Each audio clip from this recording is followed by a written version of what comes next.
இன்றைக்கி இந்த சைட்டில் தான் ஒர்க் பண்ண போகிறோம். இந்த டோட்டல் கிரில் லைட்லையுமே வந்து பிளைண்ட்ஸ் வச்சு கவர் பண்ண சொல்லி கேட்டிருந்தாங்க. என்ன ரீசன்னா சன்லைட் வந்து ஒரு 4 o'clock மேலே வந்து அப்படியே ஹார்ஷாக உள்ளே வருதுன்னு சொல்லியிருந்தாங்க. எக்ஸ்டீரியரில் யூஸ் பண்ணணும், பட்ஜெட்டும் வந்து ரொம்ப ஹையாக போயிடக்கூடாது, ஆல்சோ குவாலிட்டிலையும் காம்ப்ரமைஸ் இருக்கக்கூடாதுன்னு சொல்லி கேட்டிருந்தாங்க. ஸோ பிவிசிலே வந்து நெக்ஸ்ட் கிரேட் யூஸ் பண்ணியிருக்கோம். மார்க்கெட்லேயே டோட்டலாக நிறையா பிவிசி பிளைண்ட்ஸோட கிரேட்ஸ் இருக்குது. ஈவன் நாங்களே வந்து 2-3 கிரேட்ஸ் வச்சுருக்கோம். அந்தந்த பட்ஜெட்க்கு ஏற்ற மாதிரி தான் அந்த பிளைண்ட்ஸ் சூஸ் பண்ணுவோம்.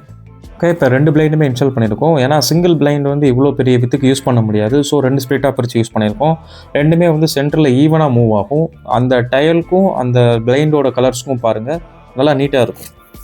இந்த மாடல் பிளைண்டில் வந்து லெஃப்ட்டு, ரைட்டு, டாப் 3லையுமே வந்து ஒரு டேப் வச்சு கவர் பண்ணிடுவோம். அந்த ஃபினிஷிங் குவாலிட்டிக்காக பாட்டமில் வந்து ஒரு சேனல் யூஸ் பண்ணுவோம், டாப்பில் ஒரு சேனல் யூஸ் பண்ணுவோம். ஓகே, இப்போ 2 பிளைண்டுமே க்ளோஸ் பண்ணியாச்சு. ஃபைனல் ஃபினிஷிங் லுக் எப்படி இருக்குன்னு பாருங்கள், சூப்பராக இருக்கும்.